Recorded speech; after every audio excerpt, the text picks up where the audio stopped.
आओ न्याय पसंद साथियों, चलकर देखें उस वीरान जगह को जहां आज भी चिताओं की राख चीख चीख कर कहती है, हमें न्याय नहीं मिला। इंसान बनकर आए हम इस दुनिया में, मगर इंसानों की तरह जीने का अधिकार नहीं मिला।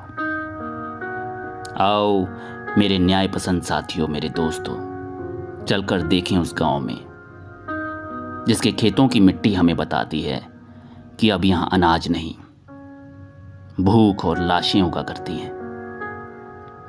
आओ मेरे दोस्तों, चलकर देखें उस बस्ती को जो झुग्गी पट्टियों के नाम से मशहूर है, जहां इंसान आज भी अछूतों की जिंदगी जीने को मजबूर है।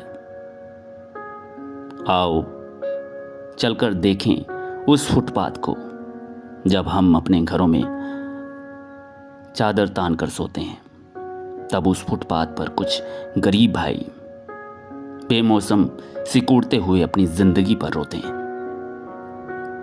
आओ मेरे दोस्तों, चलकर देखें उस मासूम बेटी को जो हैवानियत का शिकार हुई, जिसकी आंखों में आंसुओं का सैलाब है, जो पुरुष नाम की परछाई मात्र से डरी हुई है।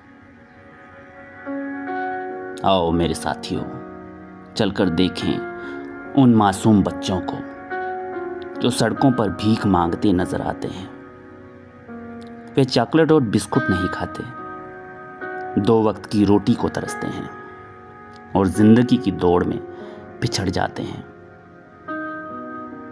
आओ मेरे साथियों, चलकर देखें उन युवाओं को जो डिग्रियों का बोझ ढोते इम्तिहान दर इम्तिहान पास करते, पर उनकी गरीबी इंटरव्यू का व्यू समझ नहीं पाई है, क्योंकि देश में योग्यता की नहीं पूंजी की लड़ाई है। आओ इस गंदगी के विरुद्ध लड़ने को एकजुटता विकसित करें, ताकि यह एहसास कर सकें कि दुनिया में हम अकेले नहीं हैं।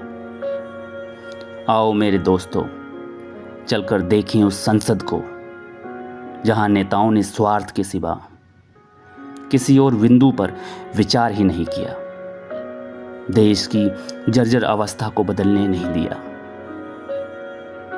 आओ मेरे न्याय पसंद साथियों, देश के समस्त सर्वहारा और दलित भाइयों, मेरे दमित भाइयों, आओ सब मिलकर एक हो जाएं। व्यवस्था परिवर्तन की इस लड़ाई में हम अपनी अपनी भागीदारी निभाएं। इस मनुवादी व्यवस्था को अब जड़ से हम उखाड़ मटाएं। सफेद पोश डकैतों के चंगुल को तोड़ फोड़ कर बाहर आ जाएं। अपने सामाजिक प्राणी होने का दायित्व निभाएं। विद्रोही